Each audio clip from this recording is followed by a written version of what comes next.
Hello అండి, welcome back to my channel Prathipati Prathima. ఈరోజు special వచ్చేసి ఆలు గోబీ మటర్ కర్రీ అండి. సో నేను మటర్ అంటే ఏం లేదండి, పచ్చి బఠానీ. నేను ముందు పచ్చి బఠానీని క్యాలీఫ్లవర్ని నేను కొంచెం బాయిల్ చేసి నేను సైడ్కి అయితే పెట్టుకున్నానండి. కొంచెం పసుపు వేసి బాయిల్ చేసుకోండి. సో ఇలా పెట్టుకున్న తర్వాత నేను ఒక ఆలూని, మీడియం సైజ్ ఆలూని కూడా నేను తీసుకున్నానండి. మీడియం సైజ్ ఆలూని తీసుకొని దాన్ని కట్ చేసి పెట్టుకోండి. ఒక ఉల్లిపాయ, ఒక పచ్చిమిర్చి తీసుకున్నానండి. ఇది చాలా హెల్దీ అండి, చాలా మంచిది. పిల్లలు కూడా ఇష్టంగా తీసుకుంటారు. సో ఇట్లా ఆనియన్స్ అన్నీ ఫ్రై చేశాను. జస్ట్ ఒక మీడియం సైజు ఆనియనే తీసుకున్నానండి, ఎందుకంటే ప్యూరీ వేస్తానండి ఇందులో నేను. ఒక ఆనియన్, ఇక్కడ 3 టమాటోస్, ఒక ఆనియన్, అల్లం, వెల్లుల్లి ఇవన్నీ కలిపి నేను మిక్సీ పట్టానండి. ప్యూరీ అయితే కొంచెం గ్రేవీ లాగా వస్తుంది, ఎందుకంటే ఈ కర్రీ దగ్గరగా అయిపోతుంది కదా. ఇలా ప్యూరీ చేసుకుంటే కొంచెం పిల్లలు కూడా తినడానికి గ్రేవీ లాగా బాగుంటుంది.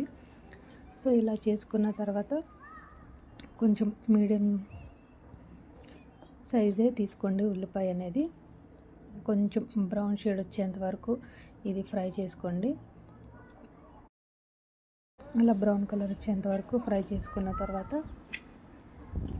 మీరు చేసుకున్న ప్యూరీని మొత్తం ఇందులో వేసి బాగా ఫ్రై అవ్వాలండి ఈ ప్యూరీ అనేది. ఎందుకంటే ఇందులో ఆనియన్ కూడా వేసి మనము మిక్సీ చేసుకుంటాం కాబట్టి కొంచెం ఏంటంటే ఇదంతా కొంచెం ఆయిల్ పైకి తేలేంత వరకు.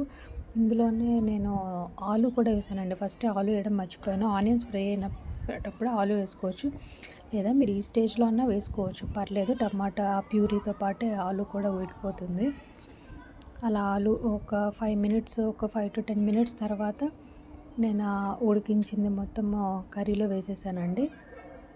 కర్రీలో వేసేసి నేను ఒక 10 మినిట్స్ మూత పెట్టాను. పుదీనా ఎక్కువ వేసుకోండి అండ్ కొత్తిమీర కూడా వేసుకోండి, చాలా బాగుంటుంది కర్రీ.